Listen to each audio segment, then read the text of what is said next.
Hello fin lovers, it's Mr. B and welcome back to my channel. I cannot begin to tell you how much I am amazed and inspired by all the comments, the likes, the subscribers, and the positive energy that I'm getting from restarting this channel. I cannot thank you folks enough. It's an incredible feeling, and I hope to be able to continue that for the foreseeable future.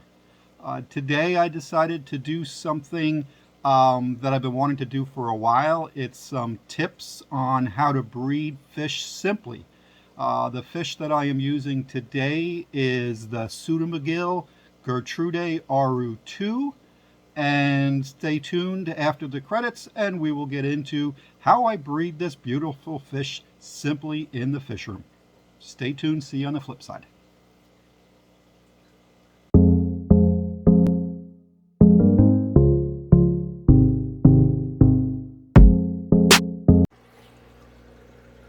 Okay, fin lovers, so here we can see my trio of Pseudomugil Aru II, and right there swimming away because he's being a little shy, that's the male.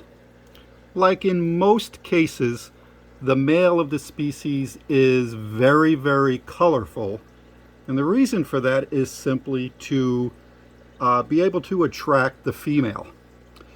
The problem with having only a trio, especially for this shooting, is I'm unable to show you the breeding dress of the male and the mating dance that they will do with other males to try to prove dominance to gain the favor of the female. So in the case of my trio here, one male, two females, he doesn't really have to work too hard to impress the females.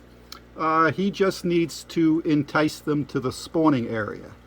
And we'll get to that in a second.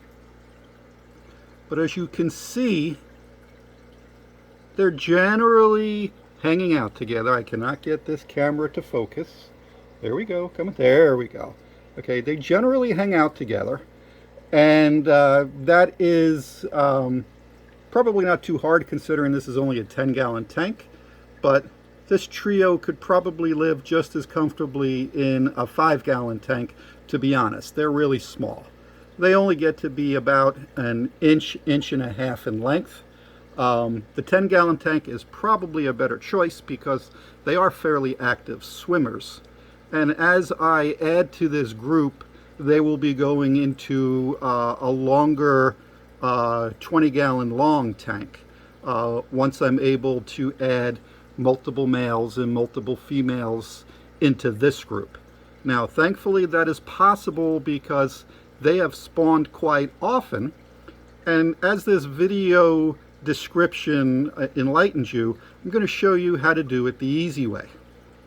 Now, if we take a look at this tank, it looks pretty barren, and because of the hum, I have turned off the pump, so we won't be here forever.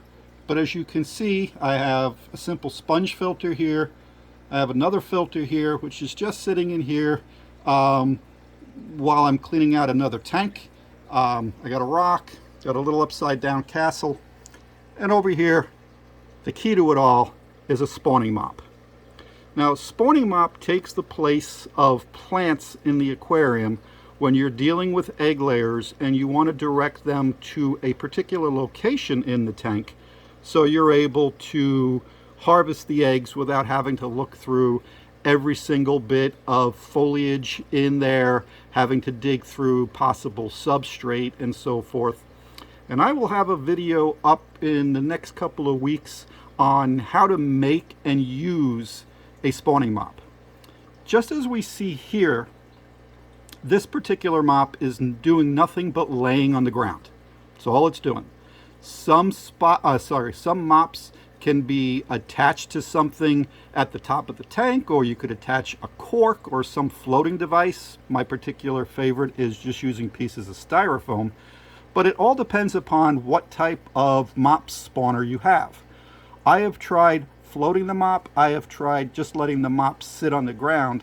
This trio gives me many more eggs if I just put the spawning mop on the ground. So that's where it stays. Now what will happen in this particular case, and I'm never able to see it, but it obviously happens because the eggs are constantly filled with the mops are constantly filled with eggs, is the male will lead the female to the mop. They will do their dance. The female will lay the eggs. The males will fertilize the eggs. And then the eggs are kind of sticky, so they will end up on the strands of yarn here. This is where the magic happens, in my opinion.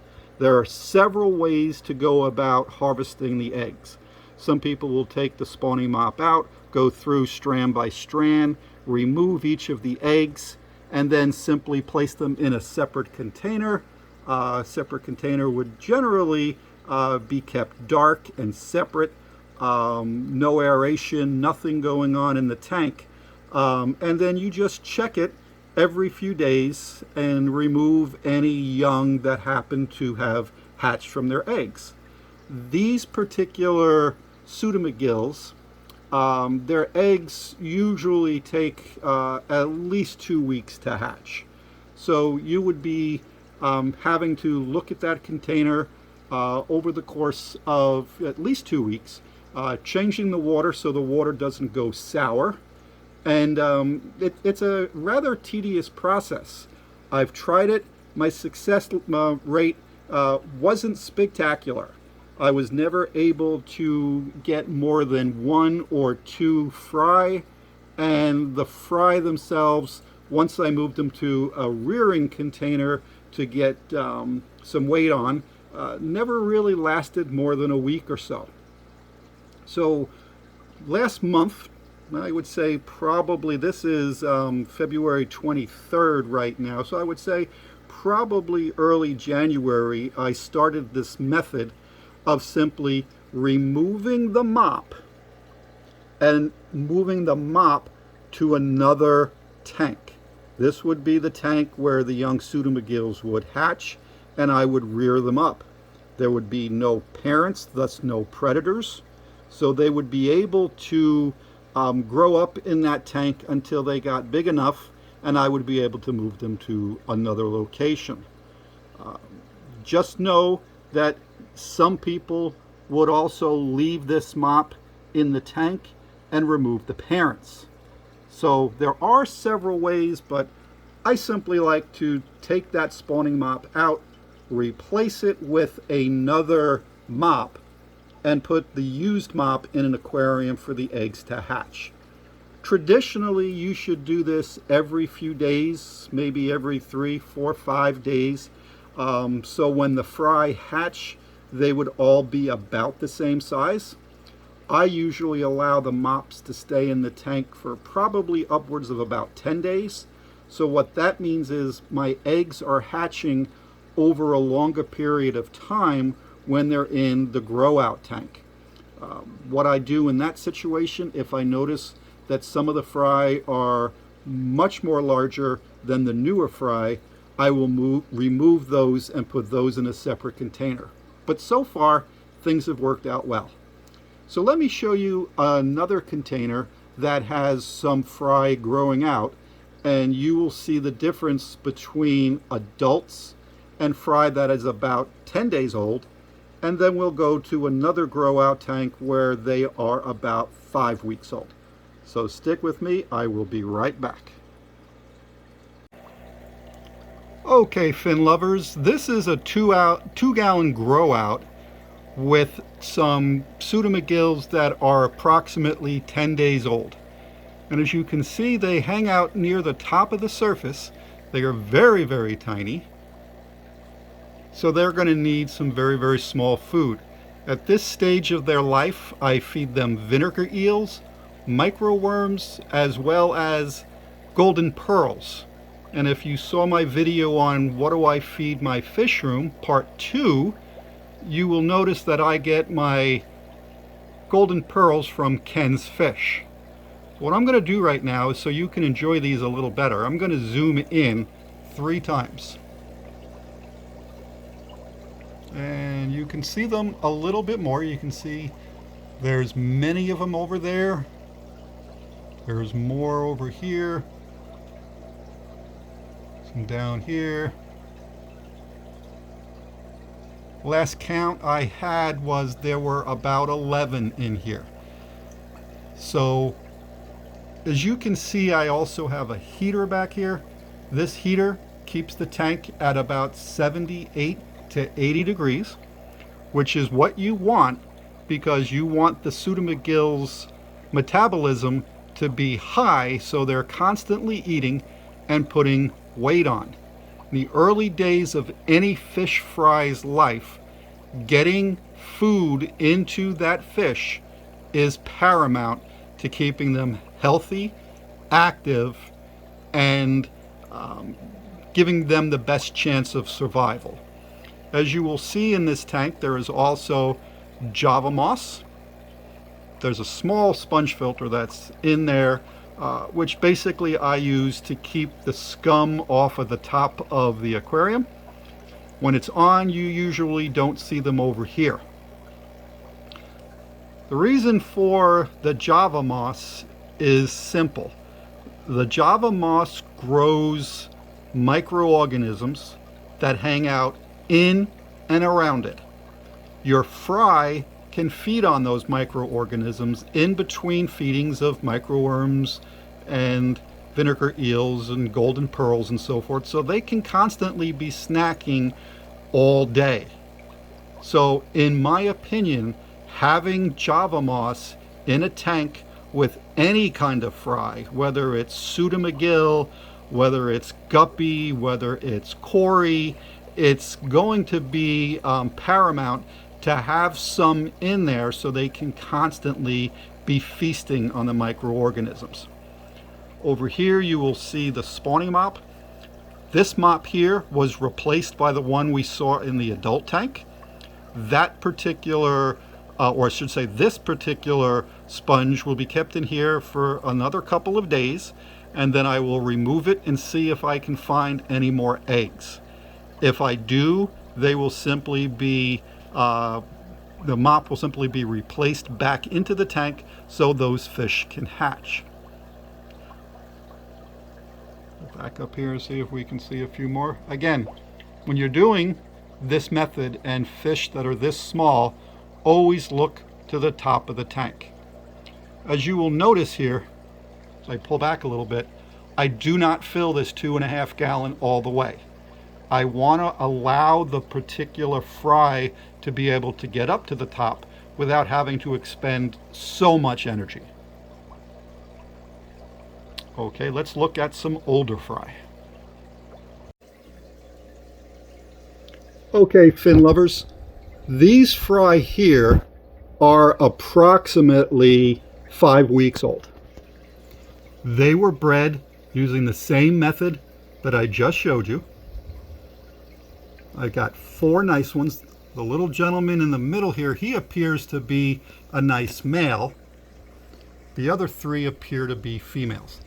As you can see, look at the beautiful eye. You can see how they get the name blue eye rainbow fish. Though again, technically, they are not rainbow fish. So I'm hoping what I have here is a male and 3 females, because what that will give me when I put them in the other tank is that'll give me 2 males, 5 females. That is a very, very good ratio.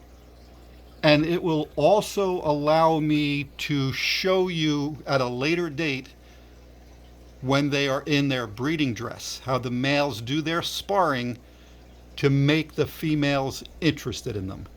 It is a very awesome sight, and I really hope I can catch that on video for you guys, like I said, at a later date. This is a simple 5 gallon tank. Again, it has more Java moss. These are still considered fry. You can see some of the tank has some snails and some algae and some other things growing on the glass, especially down here on the substrate.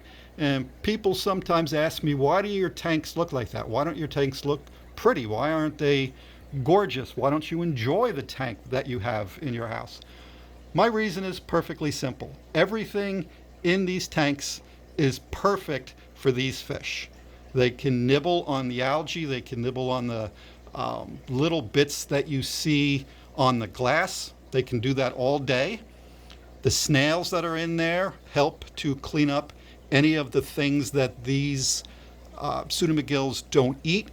I do give them some larger food. I do give them some flake food, crushed very tiny, a couple of times a week. And if they don't eat it all, the snails will. So in my opinion, this is a perfect ecosystem for these little guys to grow up in.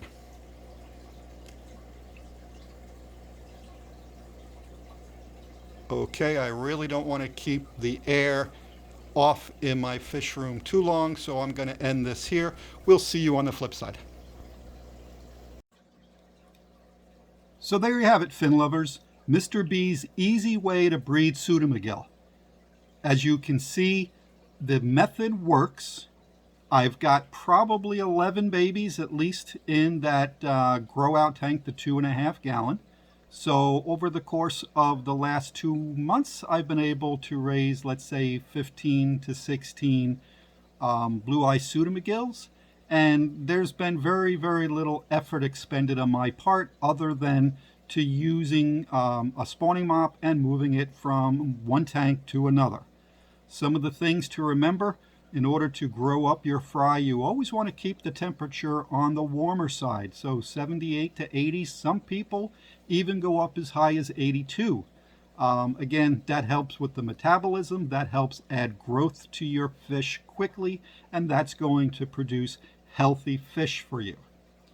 If you're enjoying this content and it is helpful in any way possible, please consider leaving a like or even subscribing to the channel. It means more to me than you will ever know, and I will continue to make more videos to hopefully show you that breeding fish is not a mystery once you crack the code.